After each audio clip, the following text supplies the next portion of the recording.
Hello guys. Ayan na naman tayo guys. Alis na naman tayo guys. Dating gawin guys. So ito na ba yung attire natin guys. Okay na ba to guys?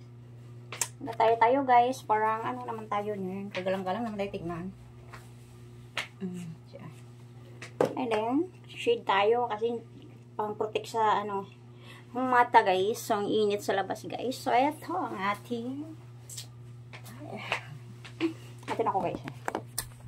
So, hello guys. Good evening. Good morning. Good afternoon ako nila ba? Why short ako bilang yun? So, turn the light off. We're going outside now. Sakay tag-tricycle. Ito yung isuot natin na slipper guys. Bili ko to sa guys. Ano Mactan Mall. Barato lang yun guys. 100 pesos. So anyway guys, let's go. Samahan niyo ako guys. Punta tayo. Maglalakad-lakad tayo.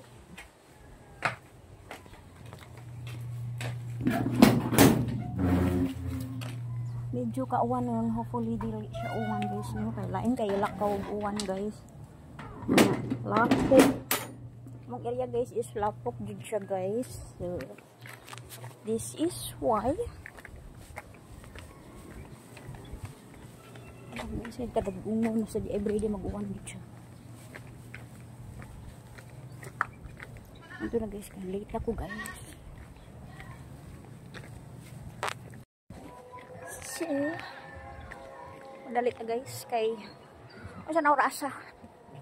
Pero bisang nagdali guys, kaharap pa din kayo.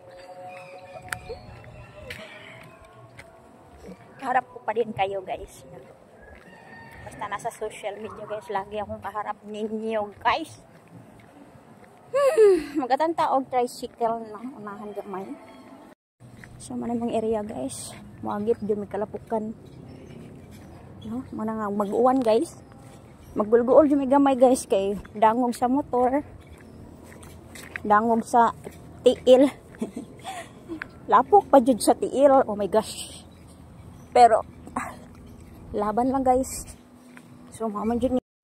So maman jud ni. Tong area. Anak na lang. Smile pa din. Dali ko guys, kapital of Dusi. So yun na nga guys, nandito na ako sa highway na magkaabang ng tricycle for going Basak Tamya, Lapo-Lapo. Wala makasakay ko ani dayon guys, kay Dusi may mong tagpo